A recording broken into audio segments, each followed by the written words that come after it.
much from his speech because he has got a great presentation for you. But first up is Russell.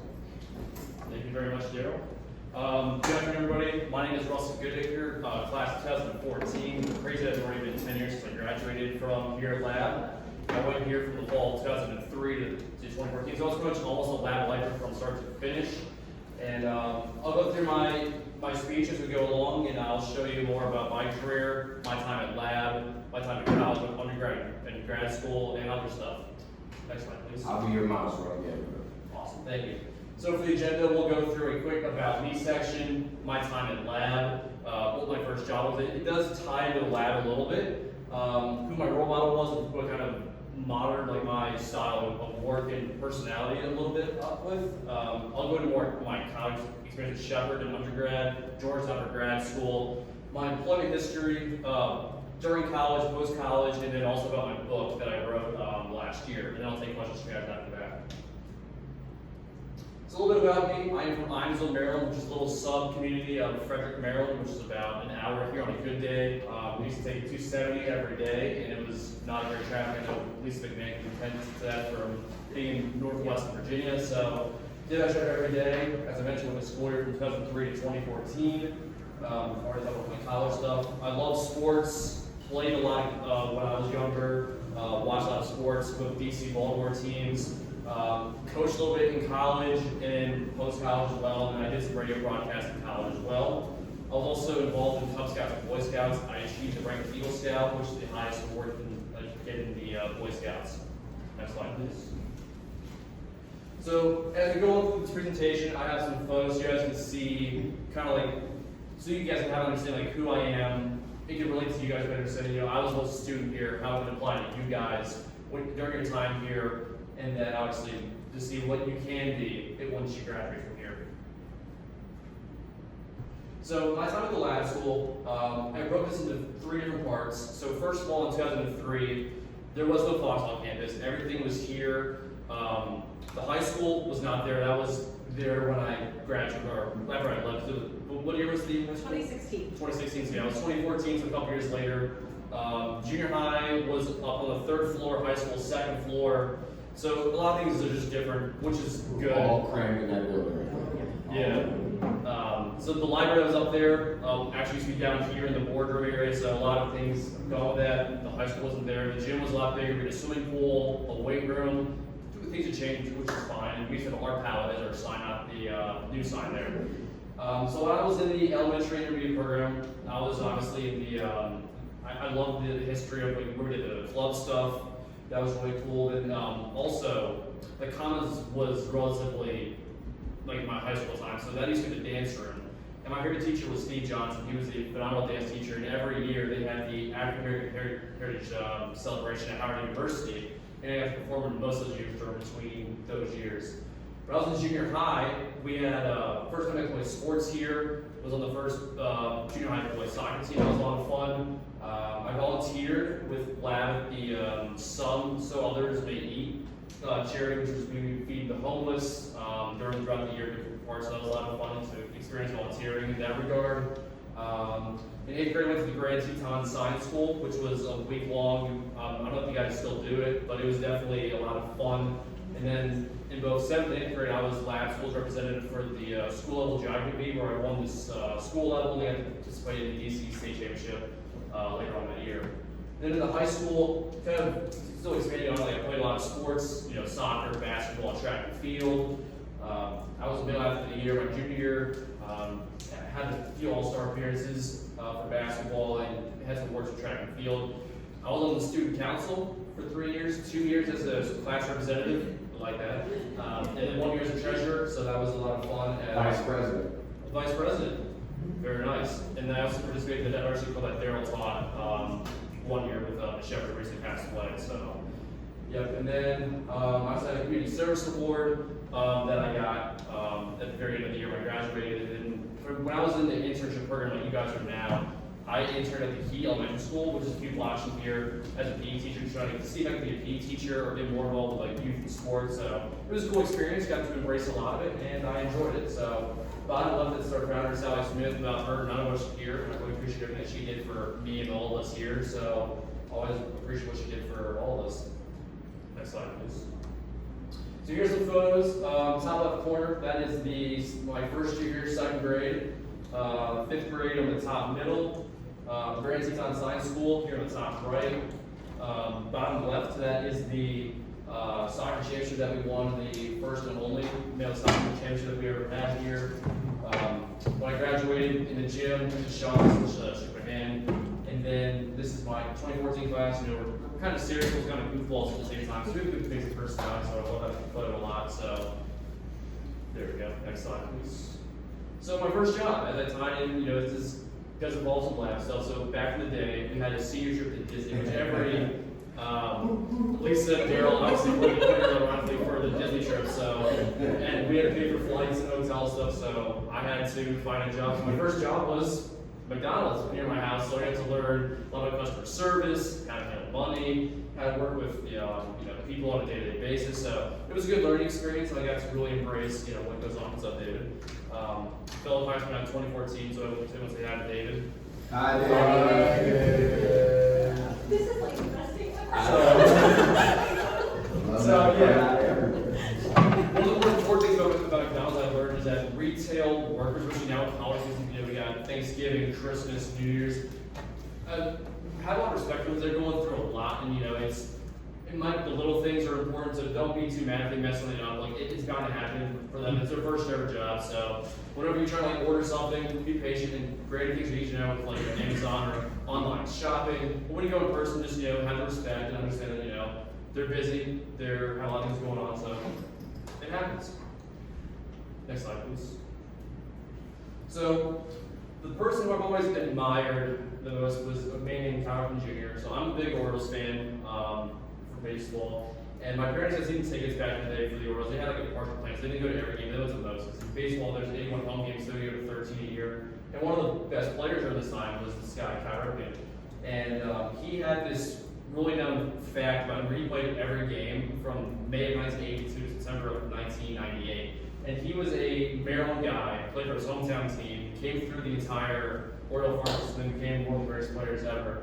And with that, he won a World Series in the 80s, won 2 MVPs, and he was also known for changing his position of, because he was a bigger shortstop, which is normally a guy who plays in the middle of the field, the infield. And back then, guys were not that tall. So because he had this length and his size, shortstops were now better offensive players, which is now going through what we have today.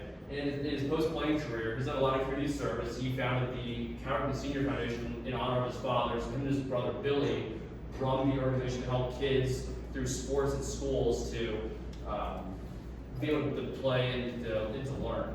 So, and now he's part of the new ownership of David Rubenstein as of this past year. And one of my favorite quotes from Cal Ripken is, "As long as I can compete, I will not quit." It's an attitude I love. It's like you can always do the best you can, even if there are days where you're struggling. As long as you put your best foot forward, that's all that matters. And if you get the job done and it helps, then that's also good. And you can either help out yourself and the team. Next slide, please. So here's a few photos of Cal when he made the Hall of Fame in 2007, when he played. So Cal is here in the top right. His brother Billy is top left, and Cal Sr., that's his father. He was a longtime Oriole minor player, coach, and later manager of the Orioles. And then on this bottom row, this is from Cal's last game where I really admired him more because my mom went to that last game with one of our family friends, and the pre and post game ceremonies were always like so things like you can see 50,000 people really like say thank you and admire how much of a good job that he did for his whole career, how much he meant to so many people, not just in baseball but in life in general. So I was always fascinated by that. And it was like this is where I want to like really learn more about sports, follow the passion. So that's kind of why I've always been fascinated by that. I have one of his former baseball cards. Oh, nice. Wow. It's really Very cool. That's awesome.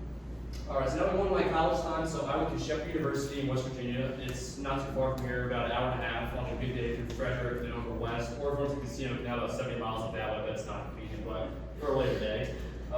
Went there for undergrad. I decided to go to Shepherd because when we were looking for college, me and my family were looking, we were looking for sports management degrees, places that were somewhat close to home and something that I would be interested in learn about. What Shepherd had that was unique was they had this program called the Academic College Marketing. So in the, I want to say bottom southeast of the country, there are programs where if a school out of state offers your major, but your in-state does not, then you can go to state for their in-state tuition line. So I went to school in West Virginia for in-state tuition, which is very reasonable, so I was very happy with that. And when I was there, I did a lot of cool opportunities. I got to be a student coach for our football program, which is Division II, very successful. I'll go into more of that in a little bit. I also did some radio shows for our campus radio station, where I was later a co-sports director, and we did over 100 shows, and that was a lot of fun. And then I got to, for my internship in senior year, I got to work at Disney World as a guest operations attendant. I was Atlanta Braves back when they had spring training there back in the day.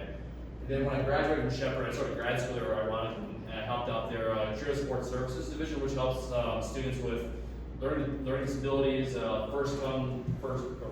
first generation and low income background. So I can help out with that as well in the Berkeley County area, so that was awesome. And we can go on to the next slide, Darrel.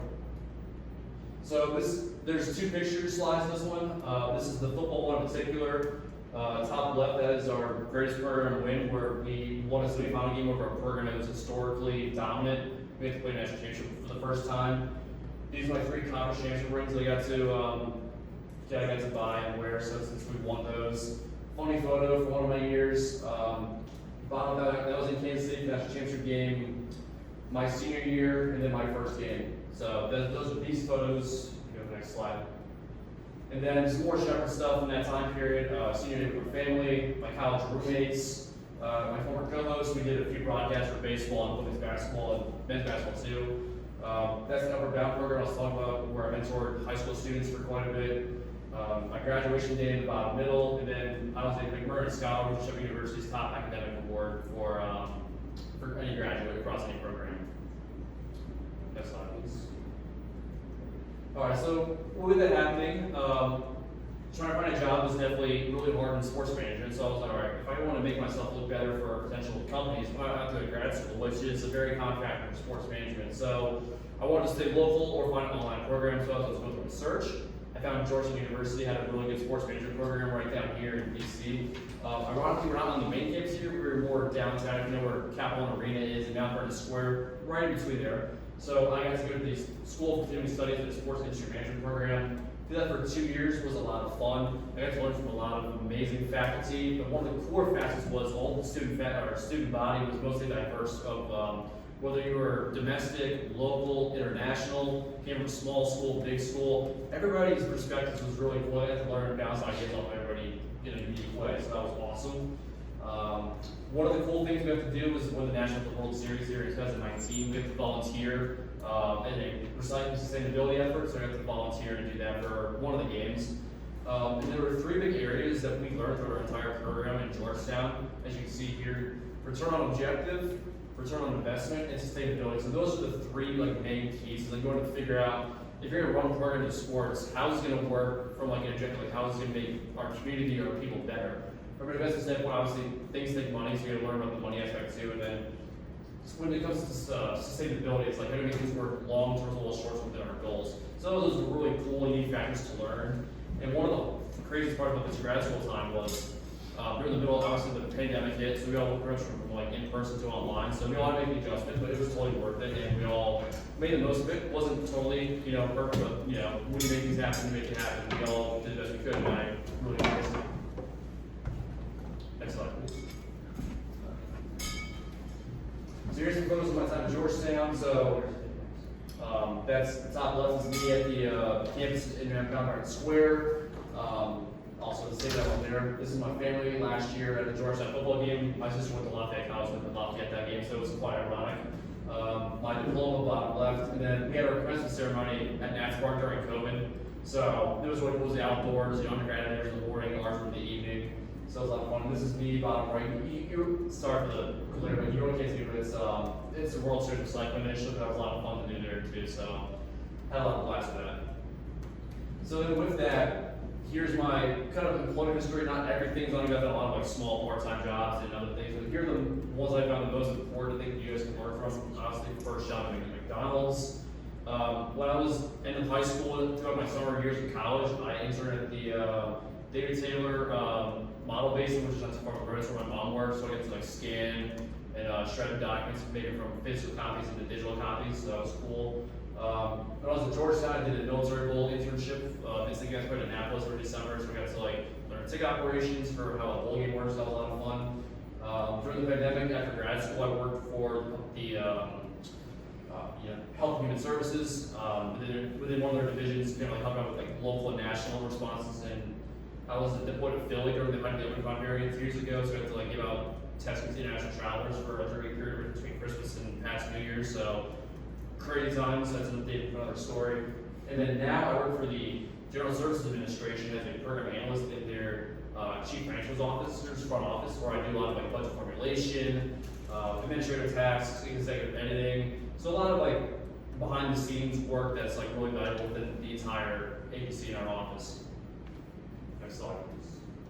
So what have I learned in my career so far? Pretty much the main things, like you can go as far as you want within any area. And sometimes you might want to study something and you get through all the way through, but like in my case, things change and that's totally fine. Nothing is going to be straightforward. You're going to have some ups and downs, and that's what you're going to learn, especially as you get older when you graduate from here and become adults. One of the best things about technology is you can use like social media platforms like LinkedIn, particularly for work, where it's like, network with people, because networking will get you really far. Because as they say sometimes, your talents are great, but like your people around you, especially those who you care about and make the most of, they will get you as far, even further than what your talents will provide you.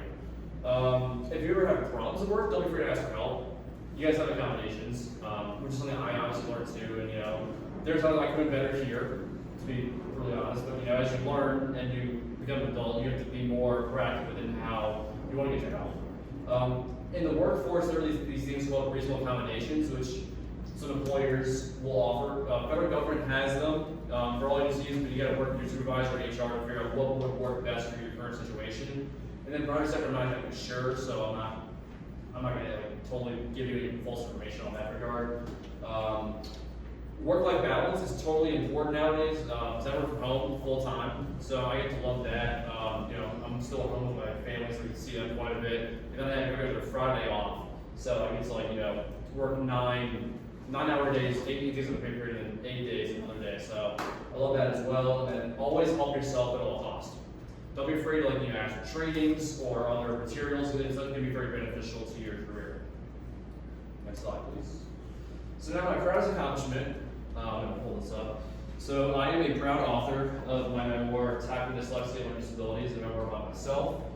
This was a 2-year project, something that I wrote when I was going through a really hard time. Some of it was my fault, so I wanted to find a therapeutic way to get out of this. So I wanted to help people, so this is probably the best way of doing it in a journal or just see how far this goes, and it turned out to be a 234-page book, and something I never thought I would do, but ironically I did it. I'm really happy to share that a lot of the stuff that's in this speech is in here as well. So I'm very proud of. So I think Lisa may mention too. I'm Lab's first ever alumni ever wrote a book or published a book. So something I'm pretty proud of. Didn't realize that was a thing. So I'm glad to do that. And with that, I am proud to share that I will be giving this back to the school today. We put it in the library. So this will be here for you guys. If you want to check it out, I have a QR code as well, so you can look at it as well, or go online and order through, because I have paperback, ebook, and audiobook versions for it to be as accessible as possible. So yeah, happy to share with all of you guys. So that's my proudest accomplishment. We're going to go to the next slide, Darrel. So as I mentioned earlier, I was going through some work problems. Wanted to find a way to get through this, so that was my biggest way of doing it. The way the book is structured is chronological order, so lab school very early, and college is in the middle, and then post college is towards the end. And I wanted to think of as many people as I could, so I'm glad I got to do that. It took about 9 months to write it, and then about a year or so of editing and finding a publisher. And then once I got through that, I got to do self-promoting for about 3 months, and then whatever promotion afterwards. So. And then of course the 3 formats are paperback, ebook, and audiobook, just so we can help people like myself or all of us to read differently. Next slide, please. So I went the self-publishing route. This is becoming a more popular trend for book writers. As you can see, in 2017 to 2022, it increased 264% compared to the traditional route. The big thing with self-publishing is you can get your work out faster, but not have to do with the hassle of having your work censored, or having agents say no, you can't say this, or you can't do this, or have your timeline pushed back further. You can do your own timeline for when you want to do your book. 31% of all Amazon books are ebooks, because because of the digital formats of like computers, tablets, phones, easier and accessible there too. When it comes to publishing, there are some hard facts. The average book sells about 250 copies throughout its entire life, so there's no time for it. Once the book is like published, that's what they do, that's what they say, and like 90% of books sell less than 100 copies. So that is about that, and there's some financial kind of factors of self-publishing as well. So like not everyone's gonna be a J.K. Rowling or Tom Clancy. So like most books are like us, just like maybe one or two books or some series, but like not like you're not into writing books to make money. I'm just gonna say that if you want to get into that industry, so that's your heads up. Next slide, please. So here's some photos about my book. So last year I did a book signing at Shepherd for my undergrad. It was a lot of fun. They sold my book in their library for a brief time. This one here is when it came through. It was my house the first time. I was really excited. A few speaking engagements before. Bottom middle is my mom at my signing day. It was a lot of cool. And then a few of my former players who I coached came back and ordered some copies. It was a lot of fun as well. And then if you want like watch your phones or tablets, you want to scan there as well. And like you know, my front cover, back cover, and I think that's it. And add a copy to the slideshow so I can Awesome. by the QR. Appreciate it. And then if you want to follow me on LinkedIn, that's just type my name or the social media platform, same thing. And I love my presentation. Thank you all for listening. I really enjoyed it. And I'll take any questions.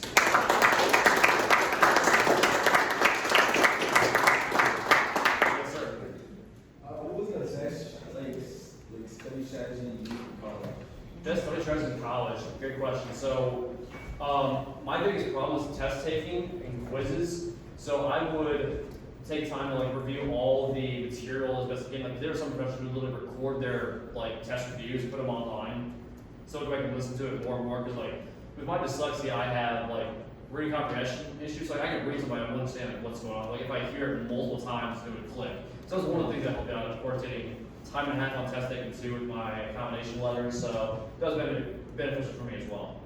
Can I jump in? I'm so sorry. Can you talk about a little bit more, just expand that question to what are some things you had to just adjust to when you got to college Sure. the first time?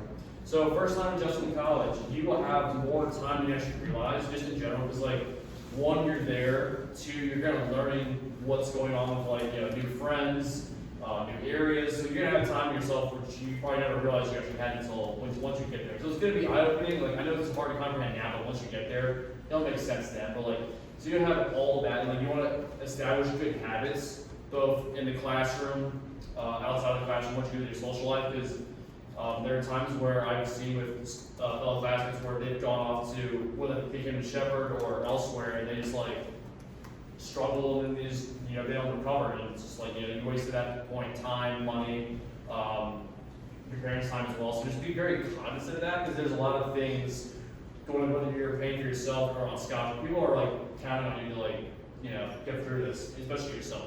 And so starting good habits now? Yeah, you start making habits now, obviously. Like today, like, all right. Yeah, sorry. Just wanted to make No, that. of course, yeah, definitely now. Especially when you're out and about the first time, definitely take note of it then too, as a reminder. Definitely today. Yes. So you said something about a time that you struggled. How did you get past that time? Man, that's a deep question. So a lot of self-reflection, writing as well, talking to friends, whether it was in person, of course, during COVID, that was hard too. So like, you know, be on PlayStation chats, FaceTiming with people so I can actually see them, not be like, you know, out and about. So a lot of talking and just like, you know, being very positive. Because like, yeah, I was more frustrated, a little depressed, and like, you know, it's very honest, mental health is a real thing. So definitely be cognizant going with that. So sometimes people have problems, you know, during school here, or they experience it later on, or like even later in life. You know, things happen in COVID. You know, we all struggled through COVID in different ways, so that's kind of where I was. Yes. Did you live here, or like how did you like find labs? So, great question. So my parents found about lab through a lot of research and study. So I struggled in kindergarten and first grade and a couple years before that too.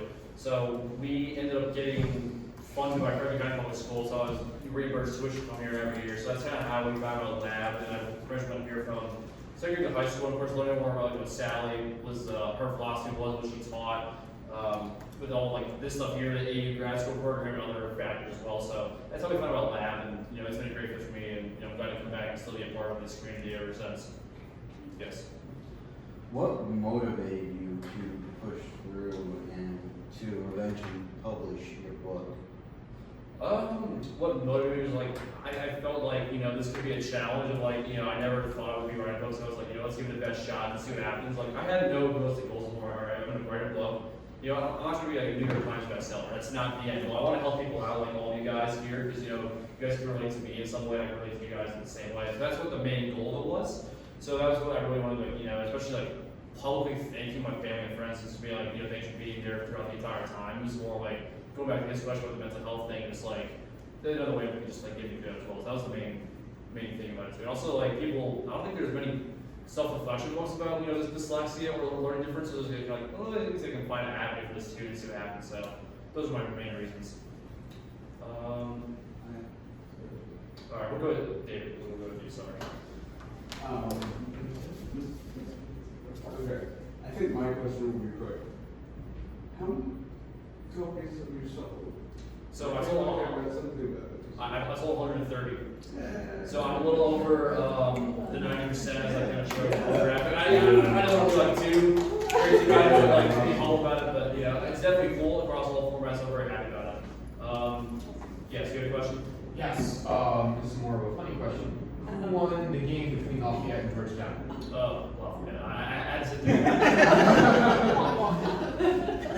My sister took time with it, but yeah. Good question. You have another question? Yeah, what's the biggest skill that you got from graduating from lab? Biggest skill, advocating for myself. It's a phenomenal question. Definitely advocate for yourself, whether it's in the classroom or in the work life. Yes. What do you find that your learning differences have most negatively affected people's life and made it hard? I'm sorry, can you say it again? Sorry, what aspects of your life have your learning differences like really badly negatively affected, like made it hard? Sure. So if I'm reading on top of it, I don't know much about. Like I can read through, like I said, like I can't comprehend like what is being mentioned or said. So like a lot of reading practice, obviously. Like I did better with like reading like through a computer sometimes, or like having it read to me, and I'm like, okay, I know what this is being said, so I can pick up on it more and more. Like if I read like a book like that, like when I was younger, I would totally struggle in that regard. So that's what I mostly use for like getting better through reading my learning differences. Yes.